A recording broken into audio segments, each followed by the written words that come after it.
and my research is focused on cell therapies, particularly cell-based drug delivery technologies. My email's there if you want to make note of it. If you have any questions for follow-up, I'm happy to correspond by email as well.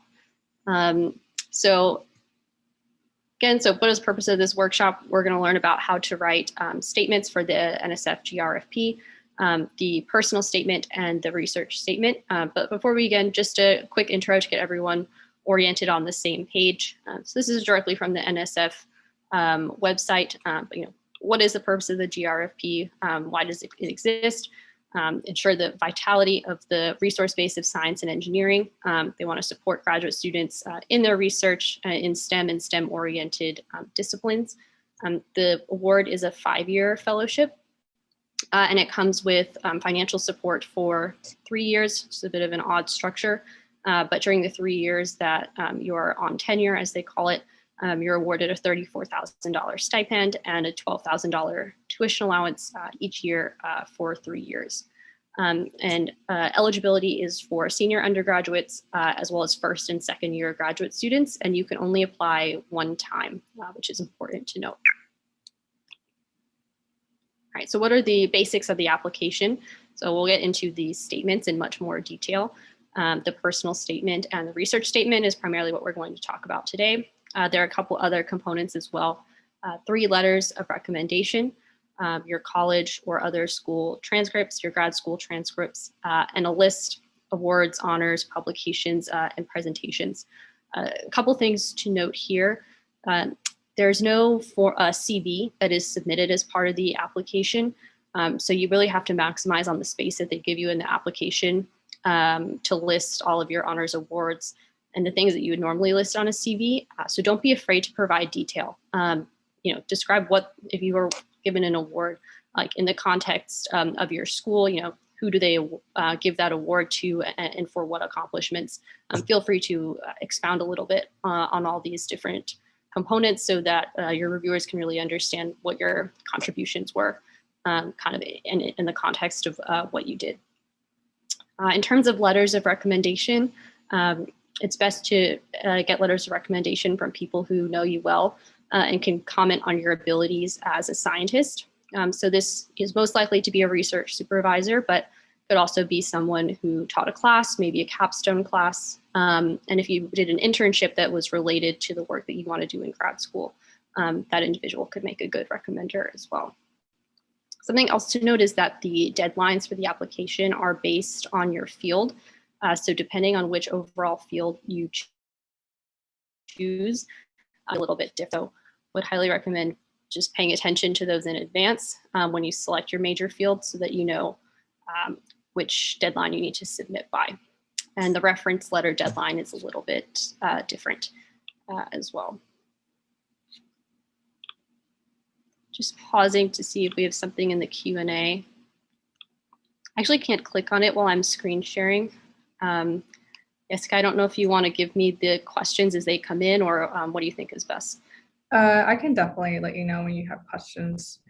This question is from Leslie, and she asks, does applying one time mean overall, or is it once before the PhD and another time while in a PhD program? That's a good question. My understanding is that it is now once overall. I think this was a fairly recent rule change, and there was sort of a transitional period in the middle. I would double check the program solicitation, which is basically a giant list of like eligibility requirements, application components, to double check on that. But I think the intention was moving towards a system where only one application was allowed. I think so. They did change it fairly recently. I think you only get one chance while you're a PhD student, and it can either be your first or your second year. Anytime before you start the PhD, you can apply technically as many times as you can, but people only really have one chance, which is their senior year of undergrad or as a post-bac. Awesome. Yeah, I actually got another Q&A. Yeah, thank you, Ali, for commenting. You can apply again in grad school if you applied in undergrad. I'll just do that so people can see it in the answered portion. And we have another question. Can you repeat what you said about the duration of the fellowships, 5 years and 3 years for what? So the breakdown of that. Yeah, definitely. It's a kind of an odd system, but so you're technically a fellow. You have your status as a fellow for 5 years, and this is kind of to accommodate the length of the PhD program. However, you're only receive funding for 3 years. So you receive the 34,000 and the 12,000 only for 3 years total, and you can choose which years of your approximately 5 of your program that you receive that funding. It's a bit of an odd structure, but at the end of the day, the total amount you'll get is 3 times the 34,000 for your stipend, and then 36,000 total for tuition.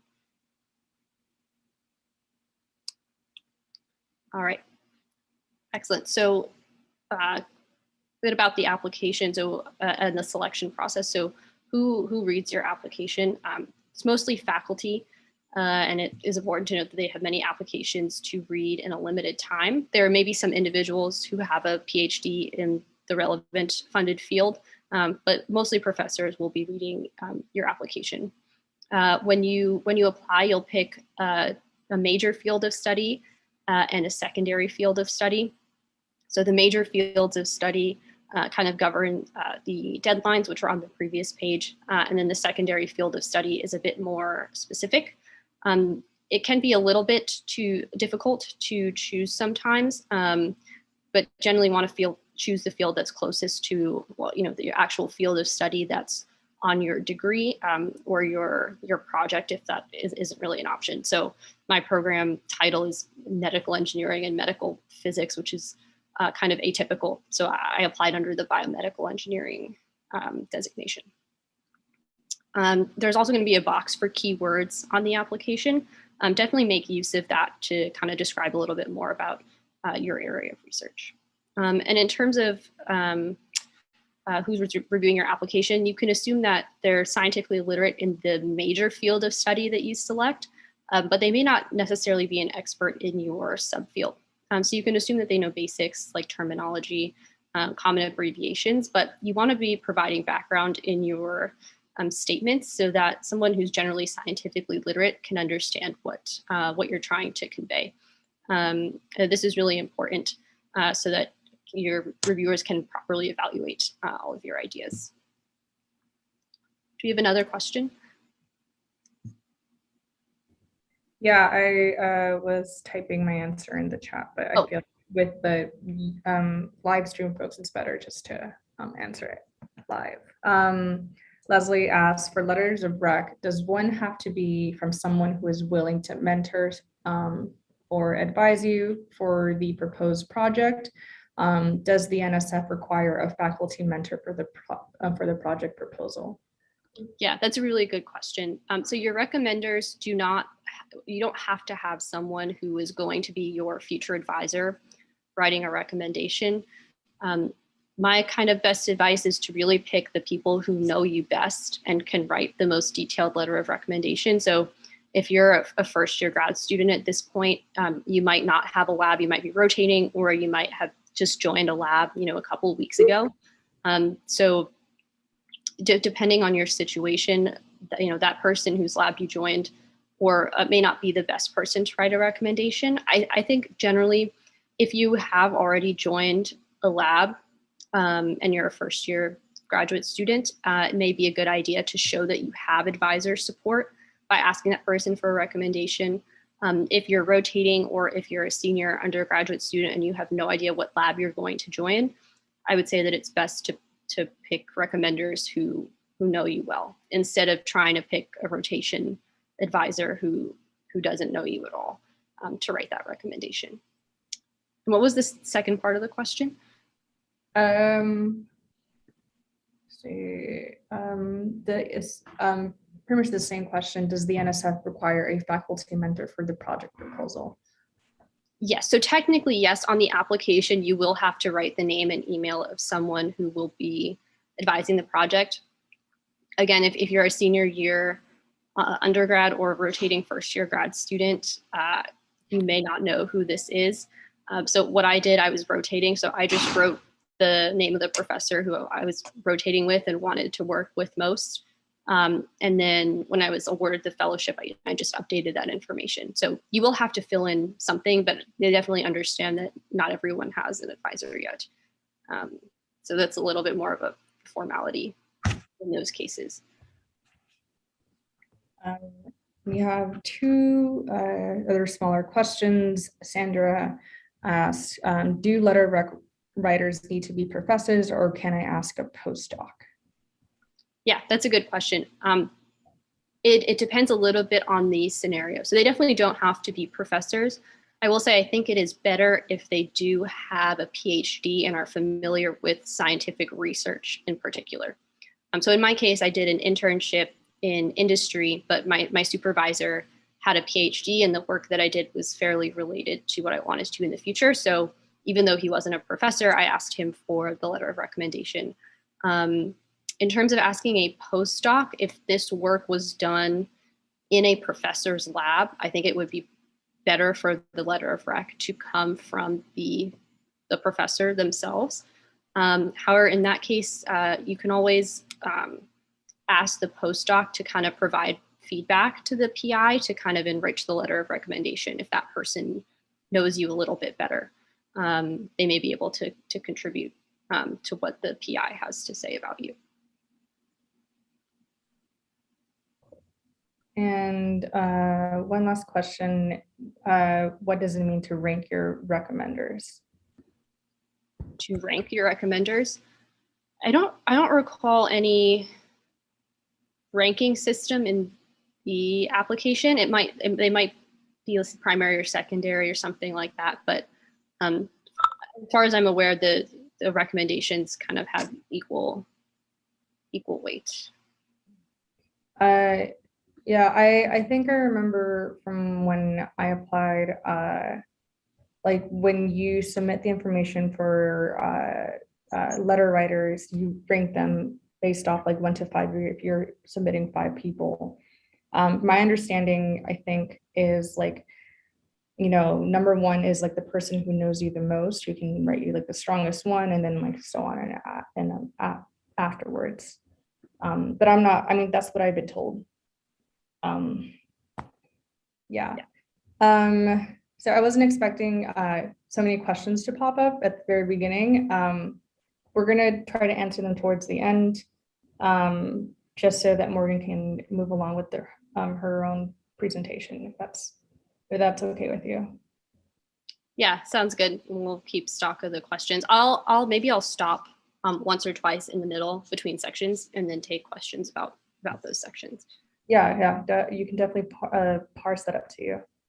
Okay, awesome. All right, so how is your application actually evaluated? These are kind of the key points that the NSF mentions, and each one is important. So the first one asks, what is the potential for the proposal to advance knowledge and understanding? This is under the category of intellectual merit, and to benefit society or advance certain societal outcomes or broader impacts.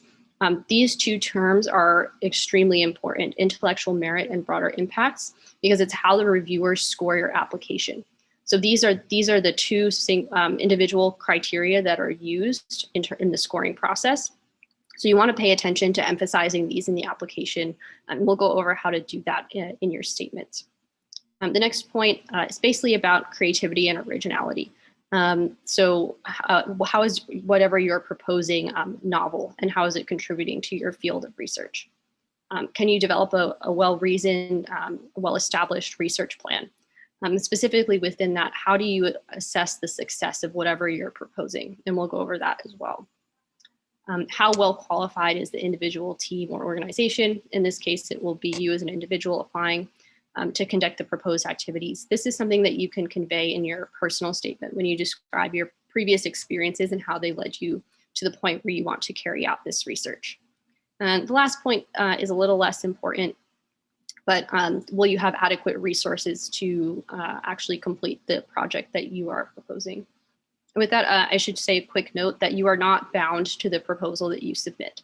You do not have to do anything that you propose. It's more for the reviewers to assess kind of your critical thinking abilities and your ability to synthesize information and ask novel questions. So you're not bound to what you submit. Okay, so the scoring process, unlike for other applications or college admissions, it is a little bit more formulaic. You don't have to worry about it too much, but this is kind of what happens in most cases. You have 3 reviewers, mostly faculty, and they score you on these 2 categories, the intellectual merit and broader impacts. And there's kind of this 5-point scale, and they'll rate your application on each of these metrics as excellent, very good, fair, or poor. And kind of what happens, so as an example, so you have 3 reviewers, and these are the scores that you receive. What happens is relative to how other applications perform, you're basically given a Z-score, going back to statistics, kind of to emphasize how well you did compared to other applications. And I should note that this is kind of normalized to the reviewer. So if you have one really grumpy reviewer who gives everyone a score of poor, you're not going to be effective because it's normalized to the way that that reviewer scored. So it wouldn't tank your Z-score there. And basically at the end of the day, those are kind of average to identify the people who will be awarded the fellowship from all of the applications. So this is just to say, again, it's a little bit subjective what someone considers excellent or very good. But what you want to do is emphasize these kind of 2 components, the intellectual merit and broader impacts in the application. We'll go over that. We're almost to the writing. So just a couple quick tips to consider before beginning. There is a solicitation document which basically describes all the rules. It's worth reading it in full and possibly more than once so that you don't miss any important directions. Follow the formatting instructions listed in that document to the letter. It is really important. You will be automatically disqualified from the competition if anything is off, if your font size, your margins, anything like that. So definitely follow the formatting instructions and pay attention to that. We kind of mentioned this here that letter writers don't have to be from academia. It's whoever knows you best. But if you are already in a lab, it is probably a good idea to have concrete support from your advisor in the form of a letter of recommendation. And when you request the letters, ask your letter writers to reference these criteria in their letter. And you can provide them with a list of information about you, certain things that maybe you did in their class or their lab that aren't quite reflected in your CV, for example, so that they have some content to talk about in the letter that specifically relates to these merit criteria. When you're writing your application, you can call attention to important sentences, kind of the way that we're doing here, by bolding so that your reviewers can kind of take away the most important points. Okay, so now we're going to move on. We're going to start by talking about the personal statement. So what are the key concepts of the personal statement?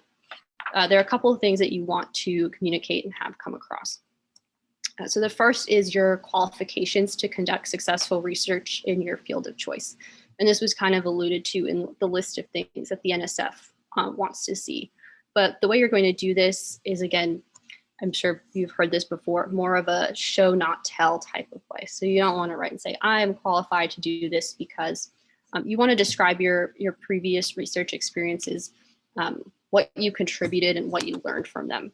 And through that kind of stringing together of your experiences, that will show your qualifications and your experience and kind of allow that to come through. You also want to communicate your scientific and future goals. So you've gotten to this point, you're either in a graduate program already or applying to a graduate program. What do you want to do during your research, and then again in the future? How is what you're going to do going to advance your field and advance society?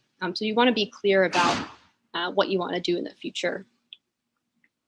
And lastly, the broader impacts. of these goals, so what you've accomplished already and your future goals on your field and on societies. So you want to make sure that you're checking all these boxes in the personal statement. All right, so how do we do this?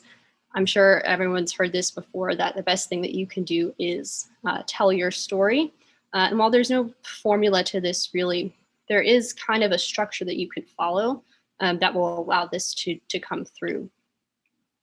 So your story should kind of be framed around experiences. So the previous experiences that you've had, whether they're life experiences or research experiences, NSF reviewers do want to hear a little bit more about the research or other academic experiences that led you to become a scientist. These are kind of the scaffolding for your story. And there are a couple of components of each experience that you want to emphasize. So the first one is contributions. So when you were in the lab as an undergraduate, what did you actually do? How did you contribute to a project? Did you conduct background research? What were you doing in the lab, and what did you contribute to the project? The next is takeaways. So what did you as an individual learn from this experience? Did you learn that you really, really loved a certain field? Oh, my phone's ringing. Sorry about that. Can you see my screen still? It's interesting. I cannot see it on my end. Ah, there we go. Okay, wrong desktop screen.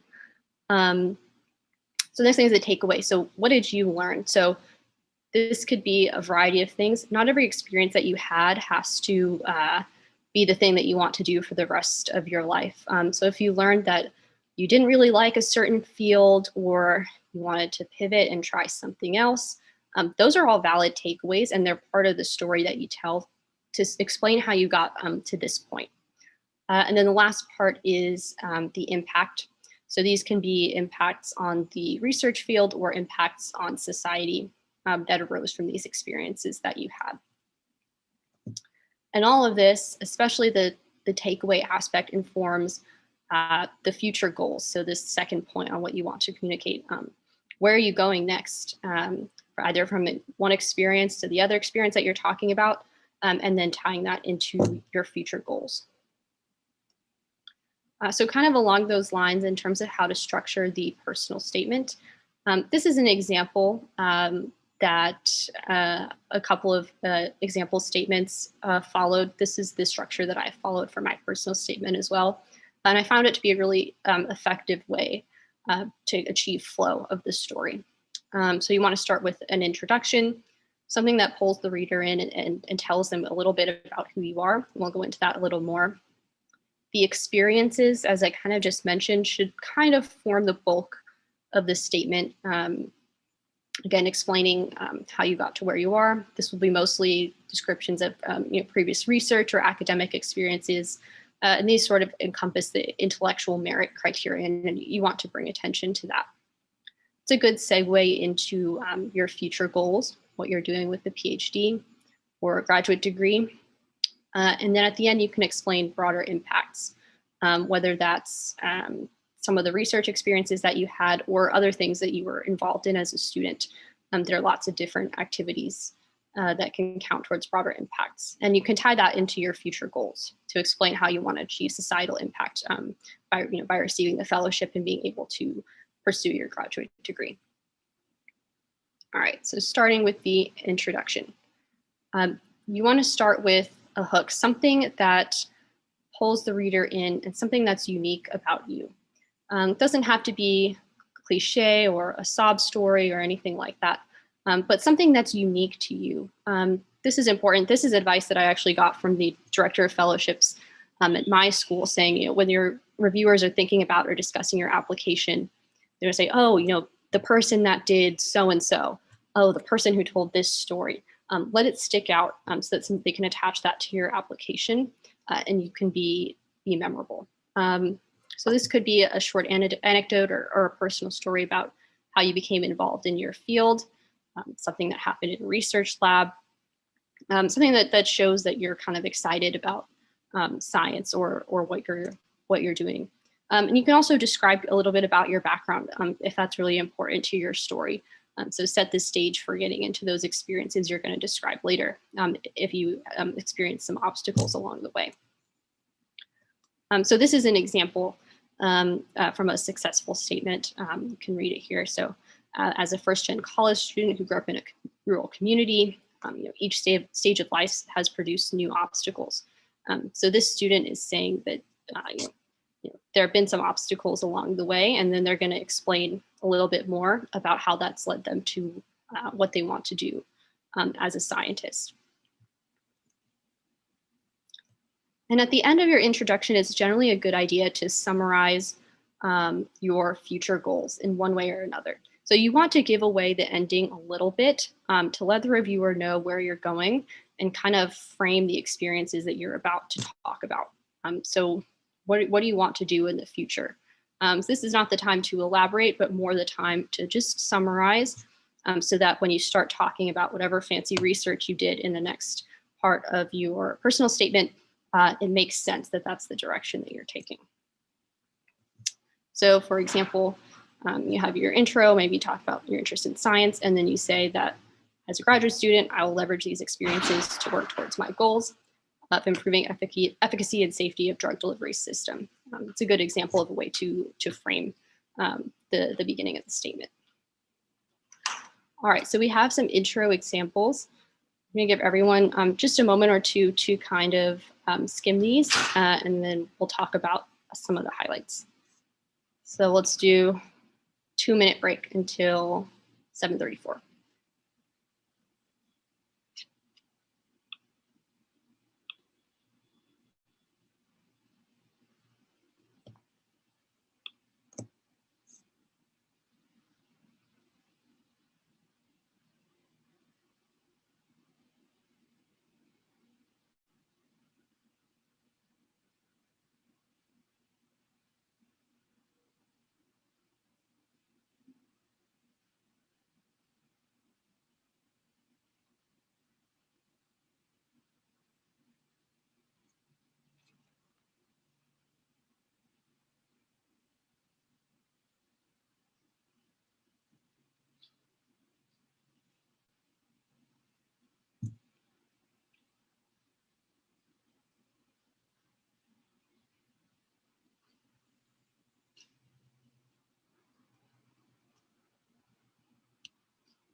Okay, so I hope everyone's gotten to skim these just a bit. So just some highlights from these stories.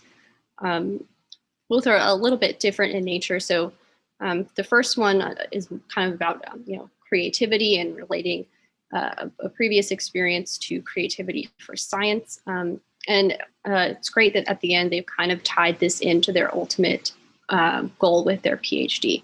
Again, so nothing too detailed, but you're talking about a general love of science, but kind of condensing it down to then that they want to pursue work in this field and that they're really interested in teaching. And the story that they just told definitely solidifies that interest. Again, like a show not tell type of thing.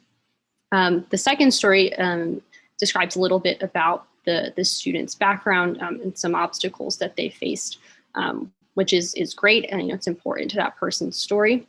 In the end here, though, it would be better to include some sort of tie to the PhD goal. So we know this student mentioned that they're interested in chemistry, which is awesome, but something that ties in to the decision to pursue science would better frame for the rest of the personal statement and the experiences. Although they did a great job explaining a little bit about their background and what makes them, who they are.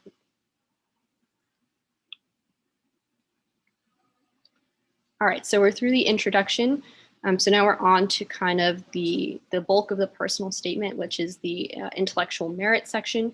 And this is where you're going to arrange descriptions of your previous academic research, potentially some extracurricular experiences, to tell a story about how you got to this point where you want to be a scientist studying whatever you're going to study.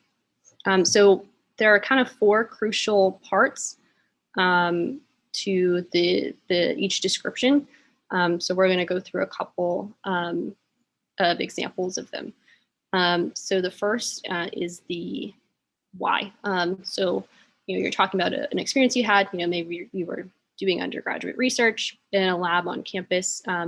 What led you to this point to pursue this opportunity? So before you dive into everything that you did and all the great contributions that you made, what landed you here? So this is just an example here.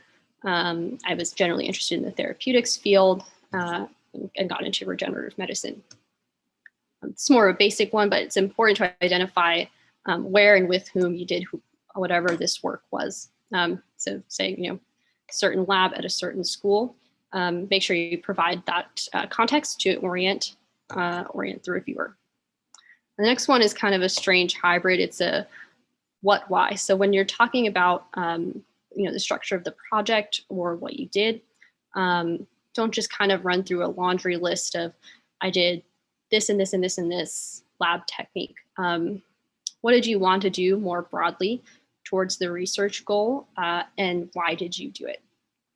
So an example of this is that I wanted to quantify the effects of print orientation on scaffold mechanical properties, because we need to do this to understand how to optimize certain parameters. So that kind of sets the frame for what you were doing in this experience and what was the scientific motivation behind it. So you can explain that clearly. It will be much easier for the reviewer to understand your contributions. And then the last part is the how. So in this example related to the first one about 3D printing, I applied this additive manufacturing technique, and I designed and fabricated and mechanically tested some scaffolds. So as you think about all the experiences that you want to describe in your personal statement, it might be a helpful exercise to just jot down a couple notes for each of these 4 factors as you kind of go through and describe the experience. So after kind of describing the bulk of the experience, definitely emphasize your contribution. So this could be done in a couple of different ways. Maybe the project didn't go the way that you wanted, but you reached some sort of conclusion, even if it wasn't what you hypothesized or expected. Sum it up, say what you concluded from your study and how that informed where you were going next, even if it was something different than what you had originally expected. That's kind of the next point. So even if things didn't go so well, it's definitely happened when I was describing one of my experiences. I explained my conclusion and then said how that informed future studies in the lab. And if there are any publications or awards that you can tie directly to the experience, you can definitely do that here to kind of pull in some of the information from your application. And then the last part of the experience is the takeaway. So even if you did super amazing research, what did you personally learn or gain from the experience? And this is important to kind of tying into the future goals aspect. So the reviewers want to understand, how you're going to contribute to the field in the future. So something as simple as, through this experience, I found that I really enjoyed working on this topic, for whatever reason, can kind of frame that. Or if you're transitioning to something else that you did, because of this, I decided that I wanted to learn more about X, Y, or Z. And then in the next experience, you can go on to talk about X, Y, or Z. So these are kind of the, I guess, six things that you can consider for each experience as you outline before you start writing about them. All right, so here we have a little example of summarizing an experience. This is a pretty short summary, so let's just take a moment to read it. And if we want to have some interaction with the audience, could I guess I can't see the audience, but maybe people could put their answers in the chat or Q&A. Jessica, what do you think is best? We can definitely do the chat. Okay, via the chat. So let's take a minute to read, and then I'll ask a couple questions about the paragraph.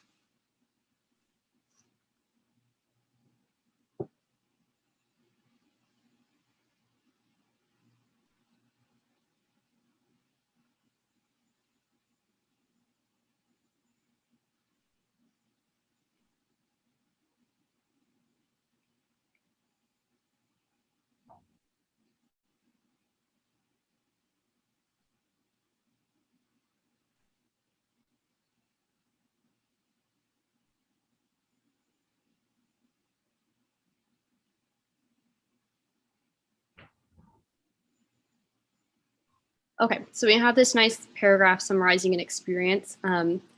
So for some participation, if anyone can identify any of the components from below and which sentences they apply to, you want to drop any thoughts in the chat if there's anything that stands out to you as kind of fitting one of these categories, or just in general, anything that you liked or didn't like about the description of the experience.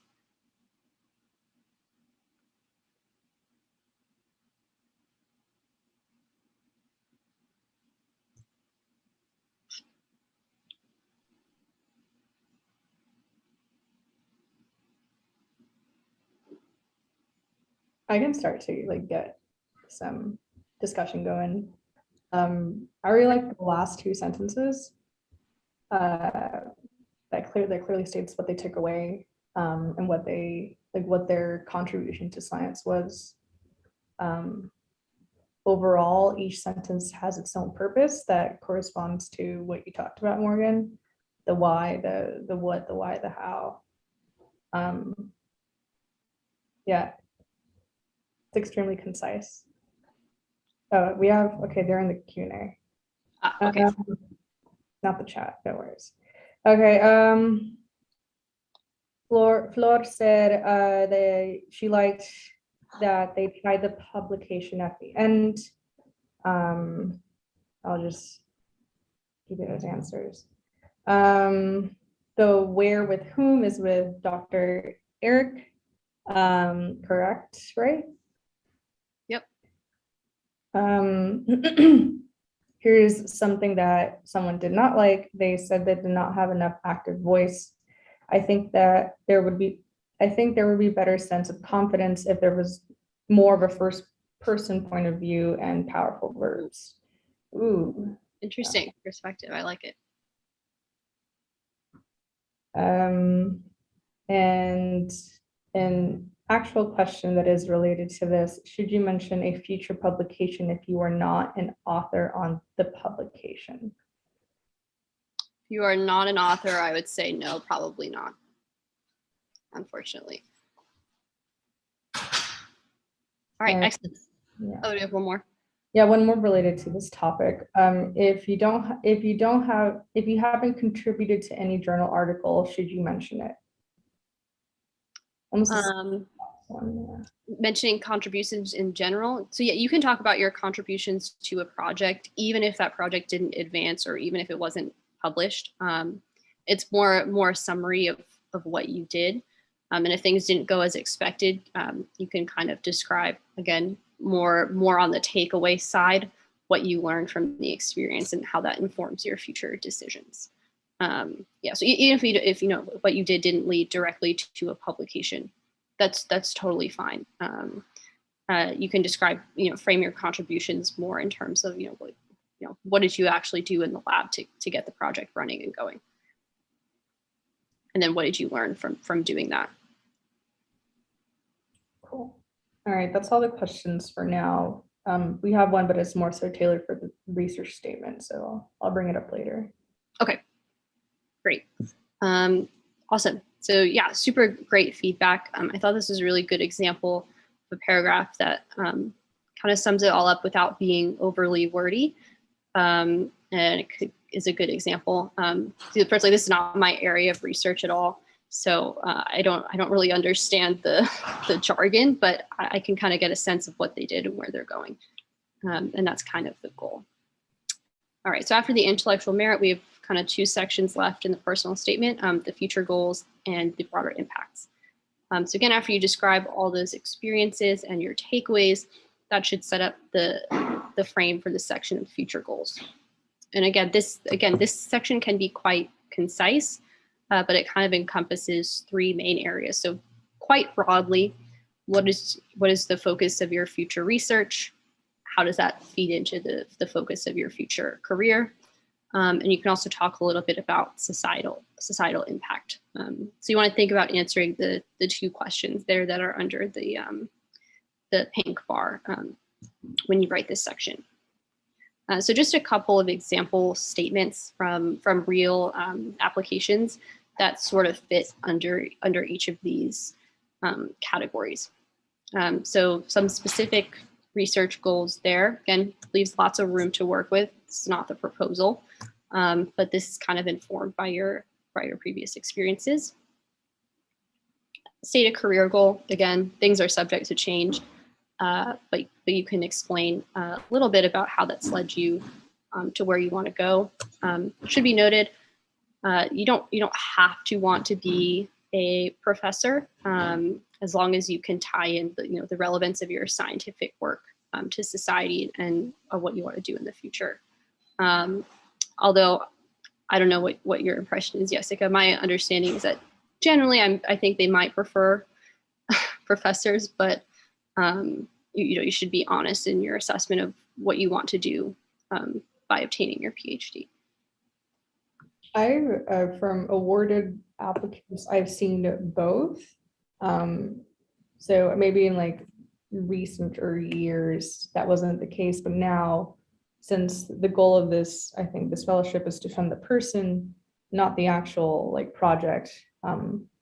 Yeah, so if you want to go elsewhere that's not academia, yeah, I don't think you have to worry as much for this fellowship, which is a good thing. Yeah, exactly. So yeah, give an honest assessment of your career goals. And then you can describe a little bit about the societal impact of what you want to do in the future. Again, this should be very general. You'll have room to elaborate upon it later. But these are two examples. So one is research oriented about therapeutics, and then the other is more teaching oriented.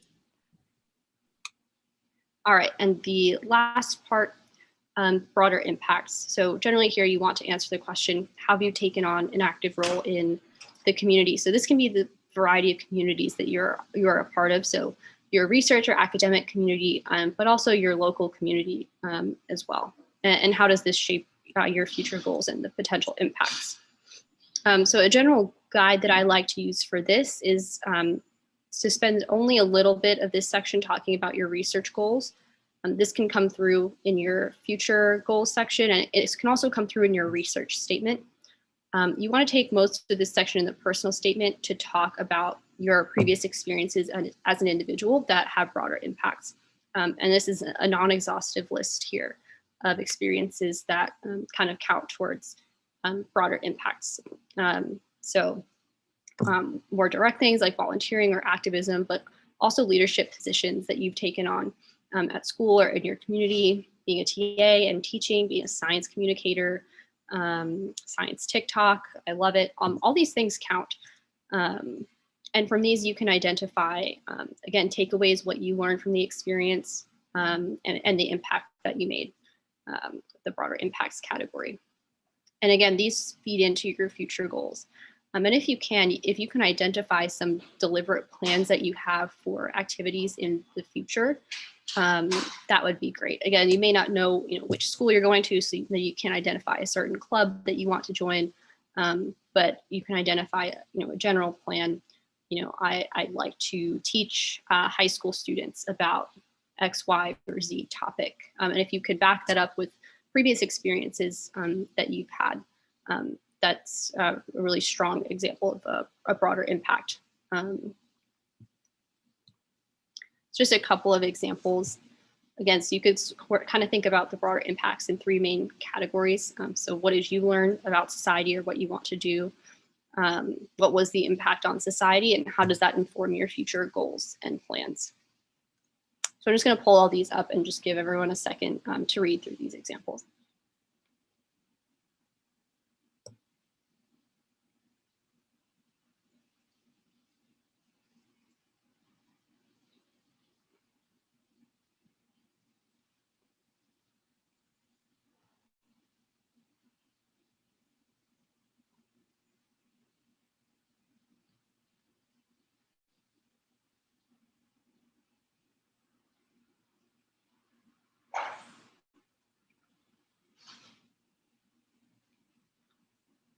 All right, so those are some examples of broader impacts statements in the three categories.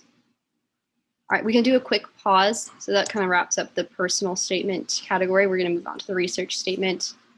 Try to be a little bit faster so we can have some time for questions at the end as well.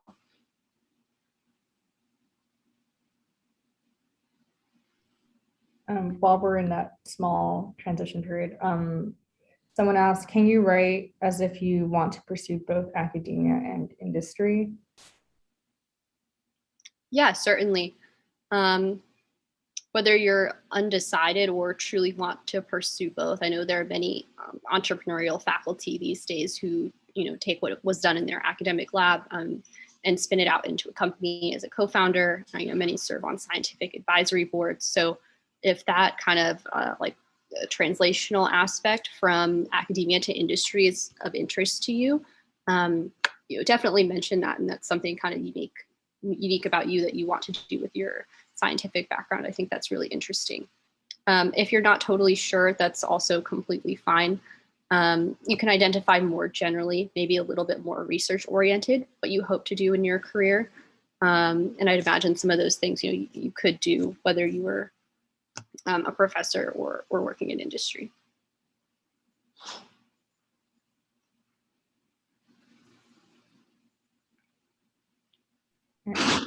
We have one question, but it's still the same one for the research statement. I'll save it towards the end of this section if it doesn't get answered before then. Okay, let's get through the research statement. So kind of broad intro to the research statement. Again, so what are the key things that you want to touch upon in the research statement? You want to clearly identify a research question or a problem. This kind of depends on the type of research that you're doing. If you're doing basic science, you might identify a knowledge gap in the field and ask a question that you can answer. If you're an engineer, you might identify a society or other societal or other technical problem and develop a plan to address that problem. But you want to clearly outline the rationale for why you're about to do what you're going to propose. You're going to design a coherent and realistic plan to answer the specific question or solve the specific problem. And we'll go through kind of the structure of how to create that plan.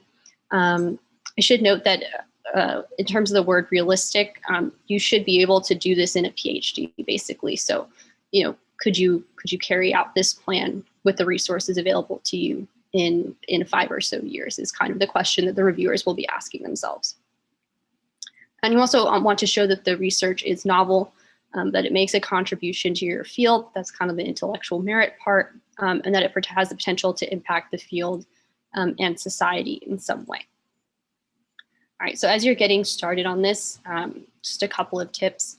So browsing review articles on your general topic of interest is always very helpful to kind of identify some of those potential knowledge gaps or other problems. Dedicate time to the brainstorming phase. You want to take the time to read and sort through your ideas, make outlines, kind of toss all of your ideas out there and go through more of a process of elimination than just trying to write about the first thing that you think about. The brainstorming phase is as important as the writing phase, especially if you're not in the lab yet and kind of don't have the guidance from your advisor to say like, okay, you're gonna be working on this project. So take some time in the brainstorming phase, toss all your ideas around and see which one wins out. And this is something that you can ask for help with professors and other colleagues or students, people in your lab, people who are familiar. Take the time to toss those ideas around at the beginning and ask for some help there with those people's expertise. May help you narrow down your ideas. All right, so structuring the research statement. Again, there are lots of different ways to do this, and a lot of these different components will sort of be intertwined with one another in one way or another, but it's generally helpful for this statement to include very clearly labeled sections specifically for intellectual merit and broader impacts, and we'll go into what to include in each of those.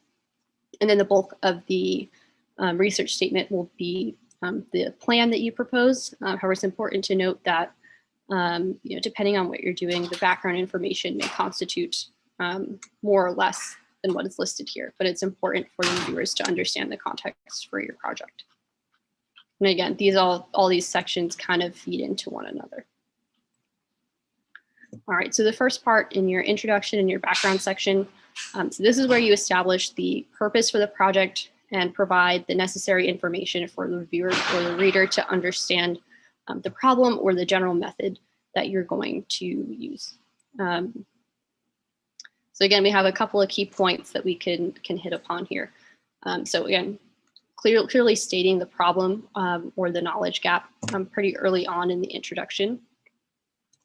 So this is just an example from a proposal about the adoption of this type of vaccine. So they're talking about how they haven't been adopted yet because the production process is very complex. And then this proposal went on to describe a cell-free production method.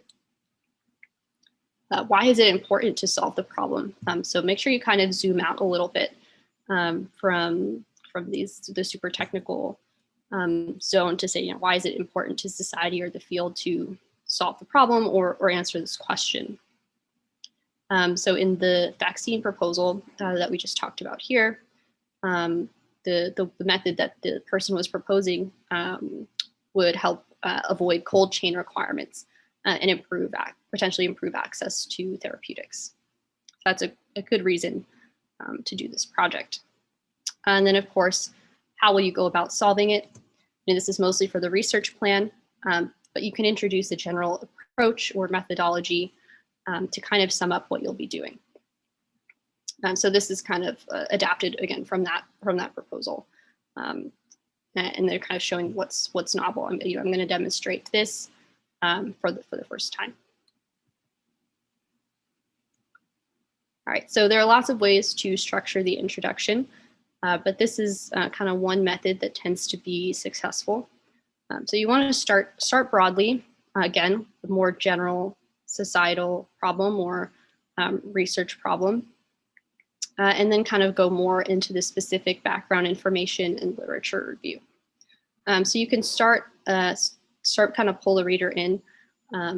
Why is the research relevant or interesting? And this is very closely related to the problem that you're going to describe. After introducing that problem, you can talk about any information that is necessary for the reader to understand the proposal or the nature of the problem or the nature of the methods. And you can kind of arrive at a central hypothesis that should be testable through what you're going to do in your research plan. And if there are any other key project details, if there's any particular unique equipment that you need to do the project, for example, you could sort of mention it here. If your advisor happens to be the world expert on this topic, that will help your proposal a bit, and you can mention there who you're going to work with for the project. But not necessary, it sort of just depends on your proposal.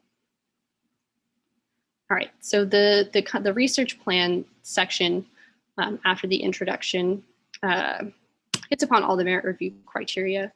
So this is just tying back to the previous slide.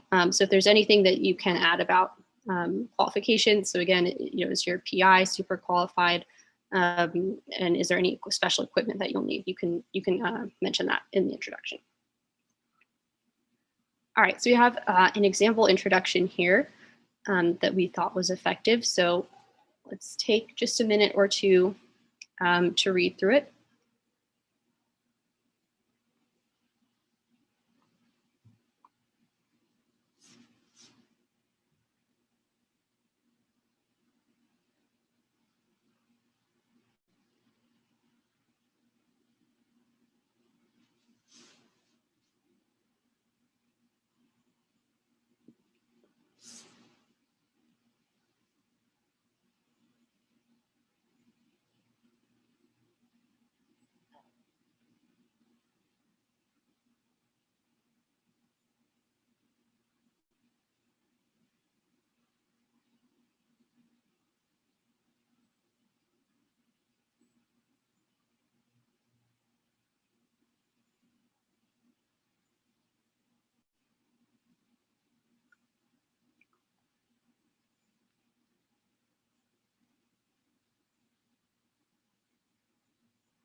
All right, so just in the interest of time, I won't take audience commentary for this one, but the key points are kind of labeled here.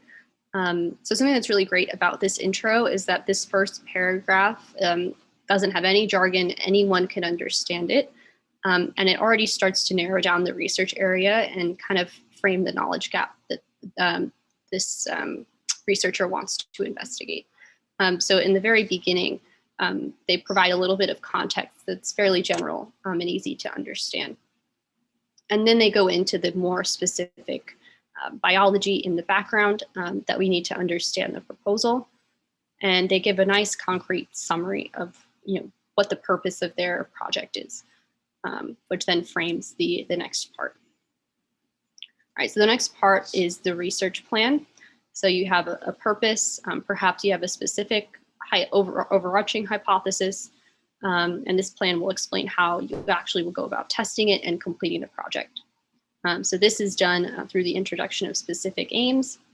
Usually you will have about 3, but depending on the project, you may have 2. You may have 2, each with 2 sub-aims. It's sort of just whatever is best for your project.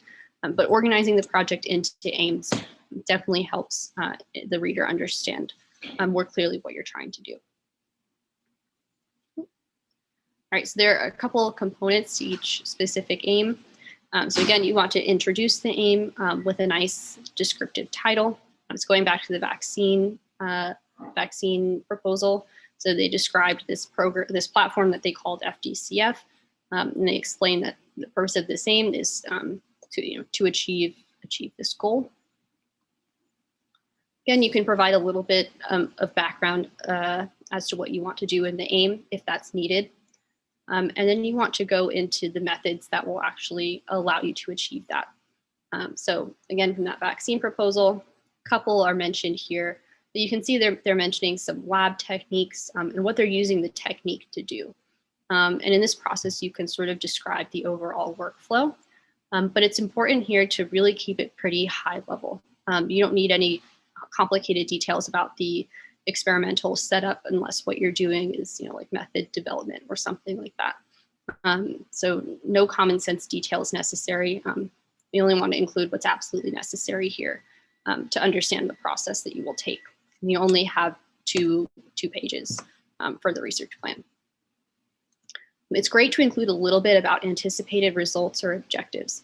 Something that's really important and that reviewers tend to point out a lot is if benchmarks are not identified. So after you do all this work in the methods, how will you know if you've succeeded or not, or if what you've done is adequate to achieve the goal that you stated in your aim? So if you can mention what you anticipate from the research or any sort of benchmark to know that you've been successful, that's really, really helpful. And it also shows your kind of technical understanding of the material, which is what reviewers are looking for as well.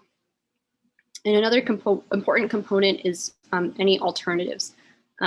So as we all know, research doesn't always go as expected.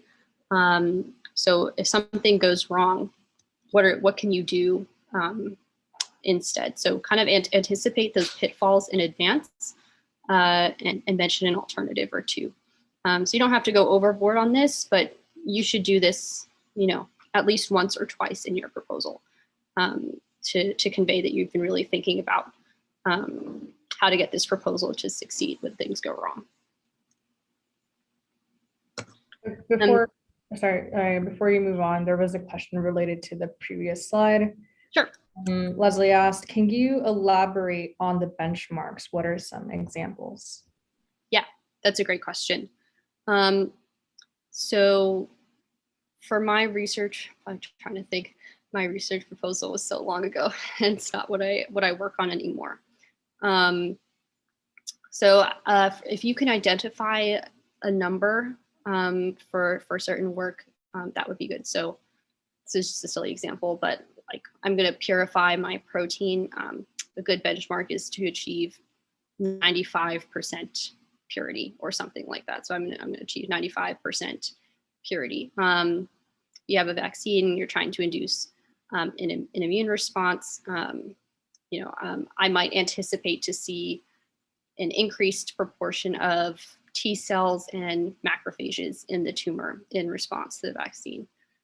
or I might expect to see an extension of survival by, X number of days.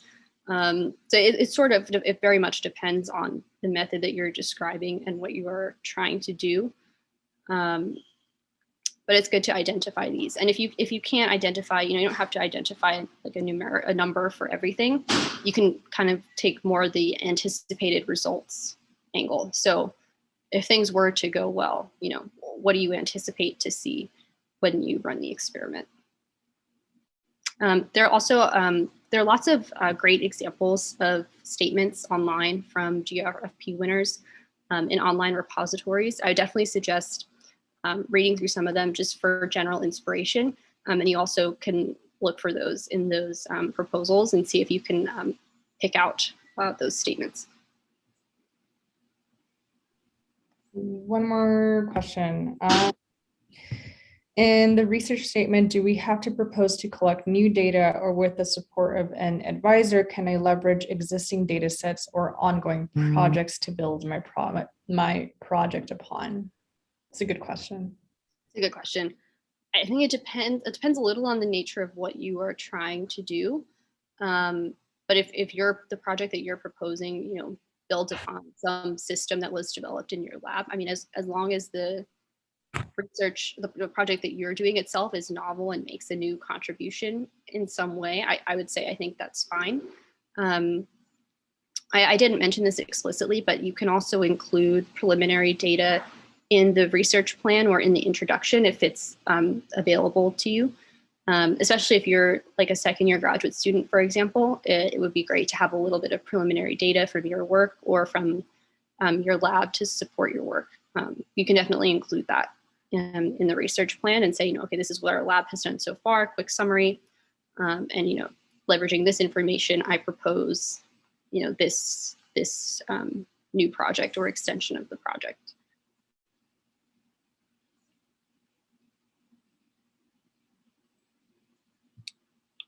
We have one more question, but I'll save it at the end of the research.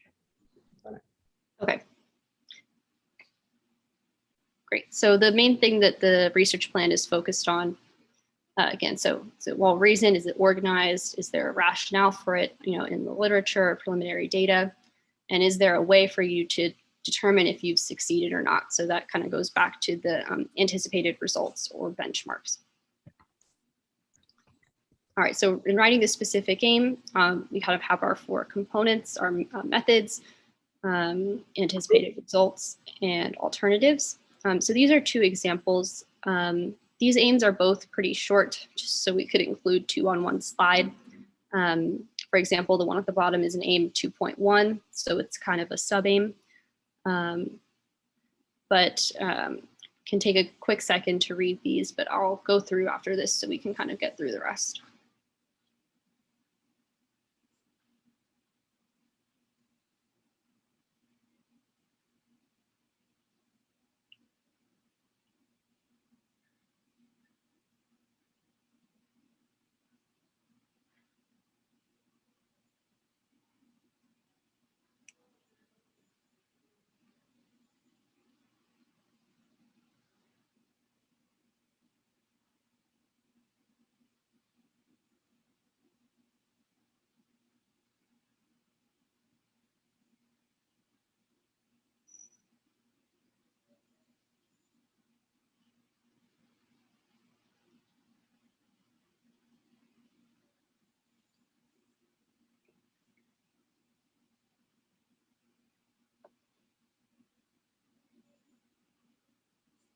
Okay, so again, because both of these aims are sub-aims, they don't necessarily contain all of the components listed above, but in looking at kind of the bolded phrases here, hopefully you can kind of match them to some of the different components of the specific aims that we had discussed. All right, some general tips for the research plan. Kind of went over the first point already. Include figures where applicable. Don't just do a wall of text. This can be really helpful for any preliminary data, experimental setups, anticipated data, perhaps. These can be really clarifying to what you're writing and also save you space. Definitely get feedback on your writing and ask the people who look over it to describe your idea back to you. This is really important and will make sure that you're communicating your ideas clearly. Mention backup plans and alternative options. Again, this doesn't have to take up too much space, but it is definitely a must for the research proposal. And if you'd like at the end, you can include a brief statement about future directions and cite your references. Okay, and so now the last two sections of the research statement. So the intellectual merit section. You want to really clearly articulate how your approach is novel and what new knowledge it will bring to the field. Again, we have two examples here. So let's just take 1 minute to read them, paying attention to some of the bolded statements. And again, at the bottom here, this can tie into information that's elsewhere. For example, goals that you had identified in the introduction can definitely help explain the intellectual merit of the project.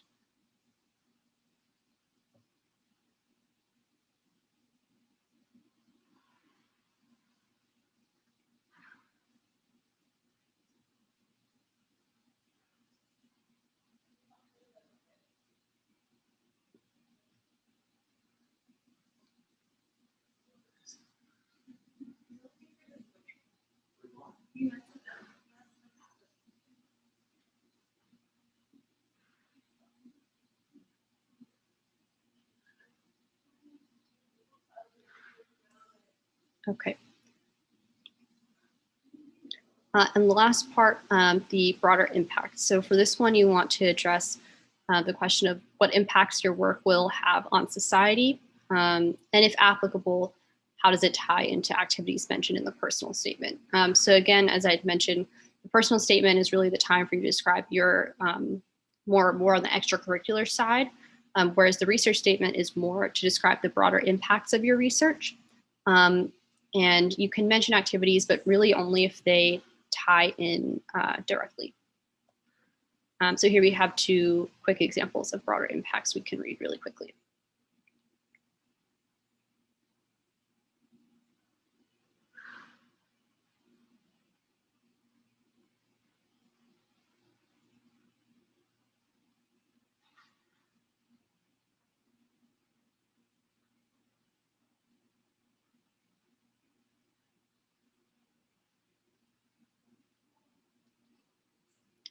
These are both good examples that explain in more general terms the contribution of the work to society.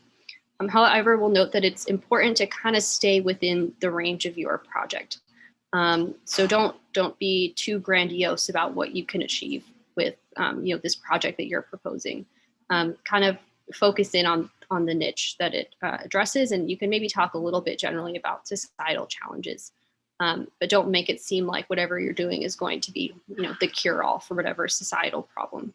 Make sure you understand the context of your project and communicate that. And then in terms of describing kind of more about your activities, one major do not do topic is don't kind of hand wave about impact if what you're saying is not supported by information elsewhere in your application, most likely the personal statement. So these are two examples of statements that you probably don't want to make. So the first one, saying you're going to present findings at conferences and journals, it's quite vague. So the potential impact from that is not really clear. It's kind of like a standard activity for researchers. This one here about translating the vaccine platform as a teaching tool for synthetic biology could be effective, but it depends on the context of your application. So if your whole application is centered around how you're really passionate about teaching and have teaching experience, that fits in really well. However, if you haven't mentioned teaching or mentorship or working with children at all in your application, it just feels like you're hand waving and trying to find something to apply it to. And it comes off as if you haven't really thought too much about the broader impacts. So if you're going to take this angle, make sure that it's backed by a previous experience or clear intent to actually engage in what you're saying. So reviewers will pay attention to this. Okay, we're through the basic info about these statements now. So I'll take questions about the research statement, and we just have 2 or 3 summary slides before we wrap up.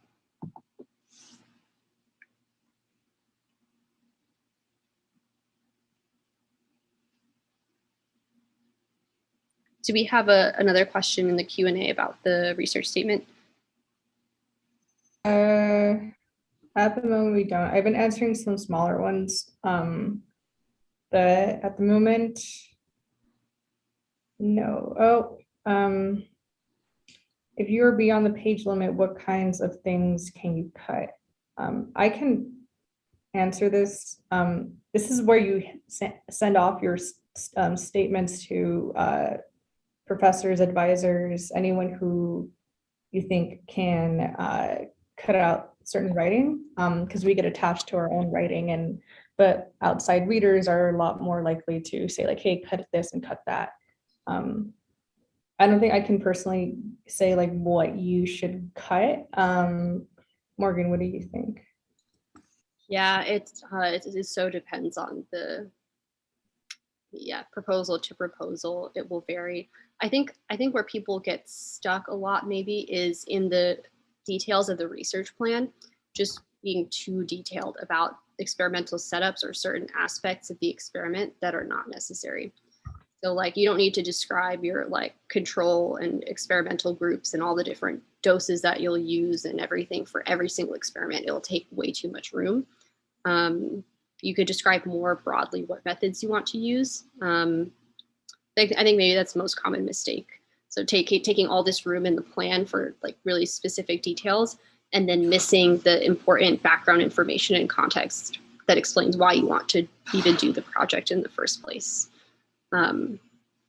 So always make sure you have room for the intellectual merit and broader impact section at the bottom as well. You definitely don't want to skimp on those, although the research plan should be the bulk of what you write.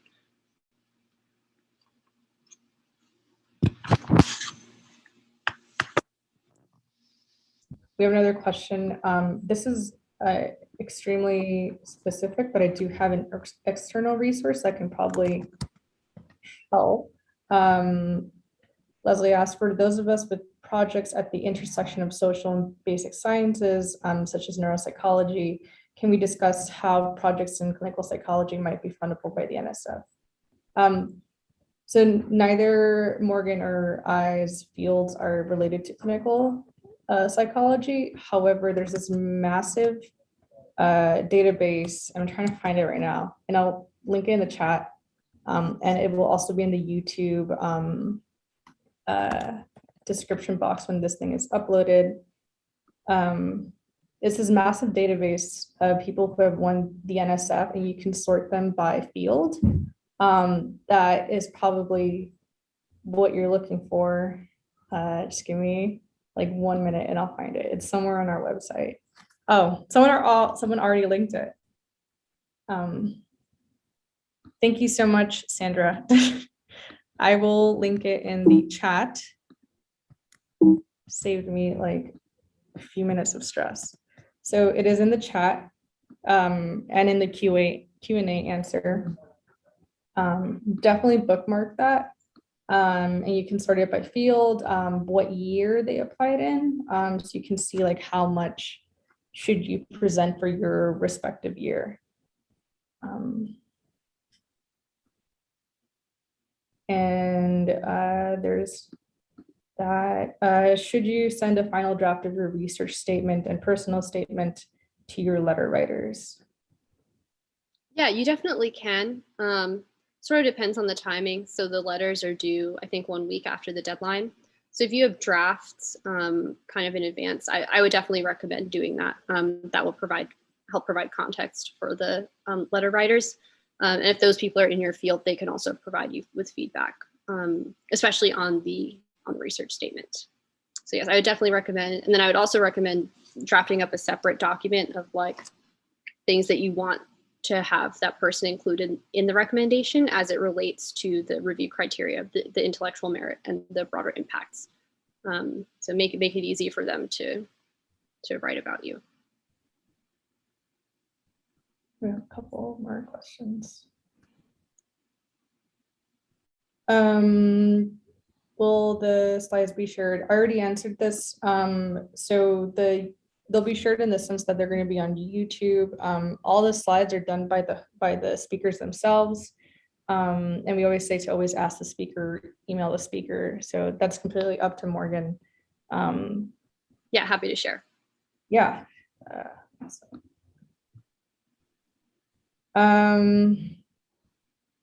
All right, Emily asks, I'm a current undergrad senior. I had a year of food manufacturing experience through internships where I completed test plans and worked in a lab and conducted experiences. However, I've never had a research advisor or worked solely in a lab. I want to pursue more of a biomedical, biomolecular engineering route without having prior experience in this field. Will this hurt me as an applicant? That's a really good question. I mean, it sort of depends on the nature of the work that you did previously. I would say it's always better to have a little bit of experience in the field that you're identifying, but if you can take the previous experiences, show that you're adept as a scientist, kind of like the general soft skills that make scientists successful, if that can come through in the description of your experiences, and then based on those experiences or whatever led you to pursue that field, maybe it was a class or something like that, if you can describe clearly what led you there and then what your future goal is in that field, I think you can still, you can still be successful. You just have to be really careful to explain your motivations clearly and tie that back to what you did in the past, even if what you did wasn't what you want to do in the future.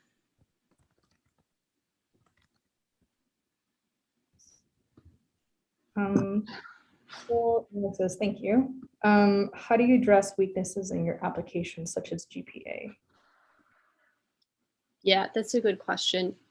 I can't remember, Jessica, maybe you know, there may be a section on the application where you could specifically do that. If that's not the case and you want to directly call attention to something and you know, explain why that happened, a bad semester or something, I think you can do that in the personal statement. Or depending on the situation, you could ask a letter writer to also address that, either directly or indirectly, depending on the situation. I do remember that box. I think I avoided it when I first applied, but I directly addressed it in the statement itself. I had a pretty low undergrad GPA, but I have now really awesome grad school GPA. So in the same sentence, I'm like, yeah, I had this weakness, but, and then you talk about how you like went around that. If it's more so due to personal circumstances, I've been told mention it, but very briefly. Like if you had a medical accident or incident, say you can say that is totally fine. As long as you always follow it up with, you know, I had this weakness, but I've overcome that, and here's what I produced since then. Yeah, exactly. Any more questions? Question related to that. So what is the GPA that you need to explain? So you don't have to explain your GPA in your statement. The one way you could do it in the situation that I'm thinking is like if you had a low one due to certain circumstances, and you don't want the reviewers to think negatively of it, so you know say what have you done since then, but you don't have to explain it. That's not a necessary thing. And someone asked me pretty much how low was my GPA. That's totally fine. My undergrad was a 3.1. My undergrad is a 3.1, but my graduate is a 3.7. So I mentioned that in like one sentence. Yeah, I had this low one, but now I am kicking ass. Yeah. And it's totally fine to ask these questions. GPA is a weird thing. And just because you have lower than a 3.5, which is one of the questions that was just asked, is sub 3.5 bad? No. hope that answers anything. But yeah, I think we're good with questions if you Cool.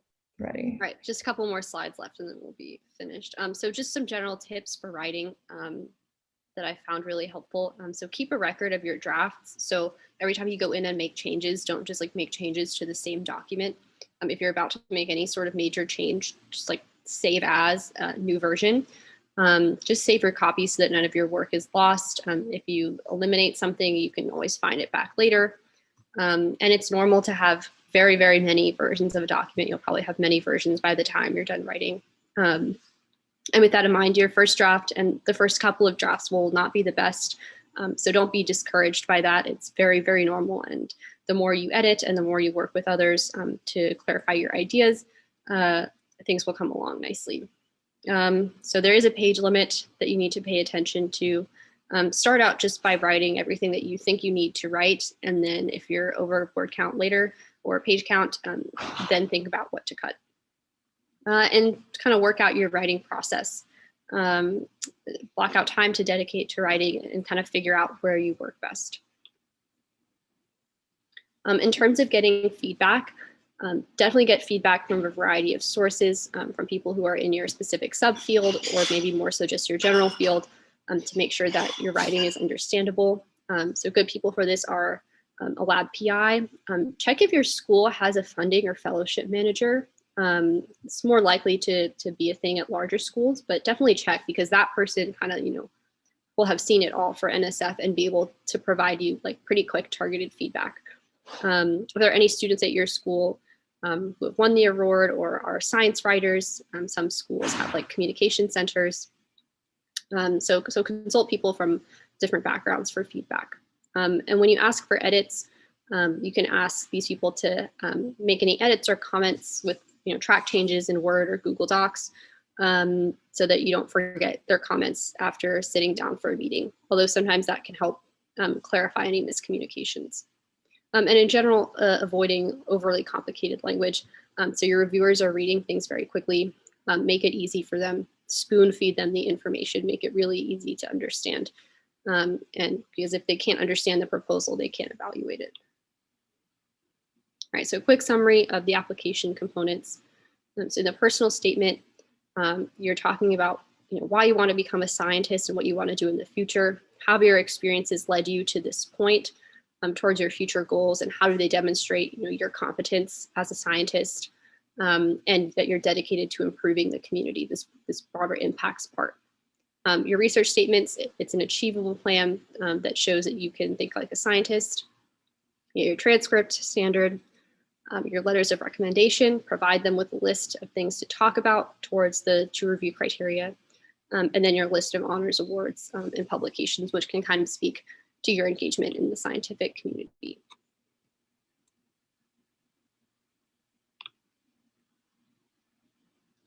All right, and that is wrapped up. Contact information for Científico Latino is here. I also put my email at the bottom. If anyone has follow-up questions and wants to reach out, I'm happy to answer those questions individually as well. Thank you so much for listening and getting all the way. I know we went a bit over time, but I'm glad that everyone had so many questions, and hope this gets you thinking about your own writing process. I definitely recommend going online and looking at those statement repositories, and then taking some of the things that we discussed and trying to point out those different components in those statements. And I think that will really help you think about how you want to structure your own statement in the future. And we'll take any final questions.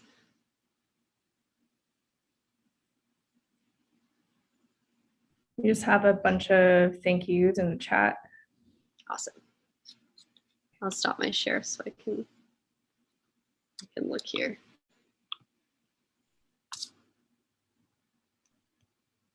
Yeah, these types of talks are really rare. I'm just reading the chat right now.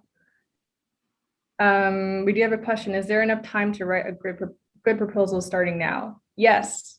When I first applied, I put mine together like within a month. So basically like right now, one of the deadlines is starting like almost a month from now. So you definitely have time if you have the resources, and you have, you feel confident in writing a research proposal, I would say go for it. And I saw Morgan nodding, so I'm assuming also the same thing. Yeah, definitely enough time. I think, yeah, as I said before, like the brainstorming phase is just as important as the writing phase, because once you kind of hone in on that topic, it's a lot less scary to write the whole thing, because you feel more sure of yourself that you've chosen a good research problem.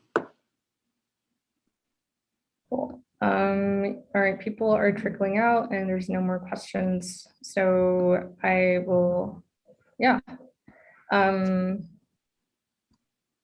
Okay, all right, so we're gonna end this webinar. Thank you so much for joining us, and thank you for speaking about this fellowship.